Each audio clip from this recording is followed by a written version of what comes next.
फरेब, नाकामी और आवाम की नाराजगी के बावजूद जश्न मनाना माने खैस। हुकूमत की जराअत को दाद देनी पड़ेगी। के कविता रुकन कानून साज काउंसिल।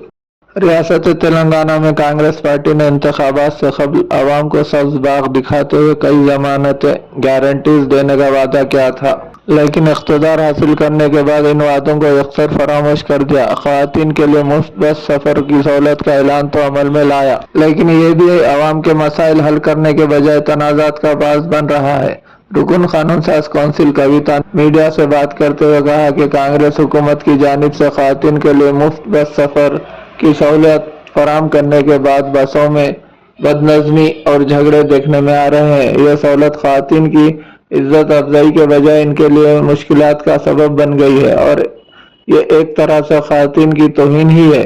कविता ने कहा कि कांग्रेस ने इख्तिदार में आने से कबल आवाम से बड़े बड़े वादे किए थे, लेकिन इन वादों पर अमल करने में मुकम्मल तौर पर नाकाम रही है। इन्होंने कांग्रेस हुकूमत पर शदीद तनकीद करते हुए कहा कि रियासत की अवाम अब कांग्रेस से नाराज है क्योंकि कांग्रेस ने तमाम वादों को फरामोश कर दिया है।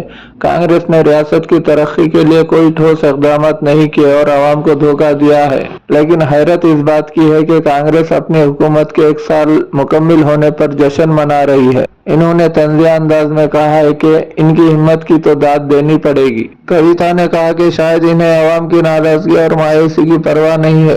इन्होंने मजीद कहा कि कांग्रेस हुकूमत के इस रवैये से यह साबित होता है कि इनके वादे सिर्फ इंतखाबात जीतने के लिए थे। अवाम बाशऊर है और ऐसे खोखले वादों को बाखूबी समझती है। देखिए, तेलंगाना में उन्होंने जितने भी गारंटी दे के पावर में आए हैं उस गारंटी में एक भी उन्होंने पूरा नहीं किया है, सिवा फ्री बस देने का। फ्री बस देके बस का नंबर उन्होंने घटाया है, तो आज औरतें लड़ने की हालत है बसों में। तो एक तरीके से ये भी औरतों का इंसल्ट ही हुआ है और कुछ हुआ नहीं है।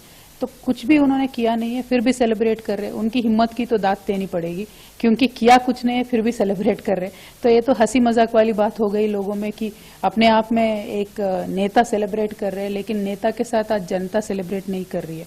जब नेता और जनता सब मिलकर सेलिब्रेट करेंगे तब उसका रियल मीनिंग होता है। बट ये सेलिब्रेशंस में तो पूरा फीका है और बहुत दूर दूर से औरतों को बसों में चढ़ा चढ़ा के लेके आ रहे हैं। औरतों को पानी तक का सहूलियत नहीं दिया जा रहा है।